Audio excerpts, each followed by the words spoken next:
Hello, I'm Gayathri Karna. Aristotle Alexander என்ன பண்ணுறாங்க, ஒரு நாள் ஒரு மலை அடிவாரத்துக்கு கீழே நடந்து போயிட்டுருக்காங்க. அப்படி இருக்கிறப்போ சடனாக ஒரு காட்டாற்று வெள்ளம் வந்துடுது. அப்படி வந்தவொடனே எப்படா அந்த பக்கம் போகிறது அப்படின்னு யோசிச்சுட்ருக்காங்க. அப்போது அலெக்சாண்டர் கொஞ்சம் கூட யோசிக்காமல் என்ன பண்ணுறாருன்னா ஆற்றுல இறங்கிடுறாரு. அப்போ அரிஸ்டாட்டில் கேட்குறாரு, டே நீ இந்த நாட்டினோட அரசன், உனக்கு எதாவது ஆச்சுன்னா நான் என்ன பதில் சொல்ல முடியும் அப்படின்னு கேட்குறாங்க. அப்போ அலெக்சாண்டர் சொன்ன பதில் ரொம்ப ஆச்சரியமாக இருந்துச்சு. ஒருவேளை இந்த வெள்ளத்தில் அடிச்சுட்டு போனால் என்ன மாதிரி 1000 அலெக்சாண்டர்கள் இந்த பூமியில் பிறப்பாங்க. ஆனால் உங்களை மாதிரி ஒரு குரு இந்த பிரபஞ்சம் பார்க்க முடியாது.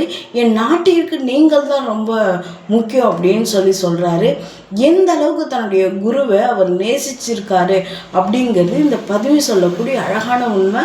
இந்த மாதிரியான ஸ்டூடெண்ட்டை நம்ம எத்தனை பேரை பார்த்துட முடியும்? அது அலெக்சாண்டருக்கு மட்டுமே உரித்தானது. இந்த கதை உங்களுக்கு பிடிச்சிருந்தா லைக் பண்ணுங்கள், ஷேர் பண்ணுங்கள், கமெண்ட் பண்ணுங்கள், மறக்காமல் சப்ஸ்கிரைப் பண்ணுங்கள். தேங்க்யூ.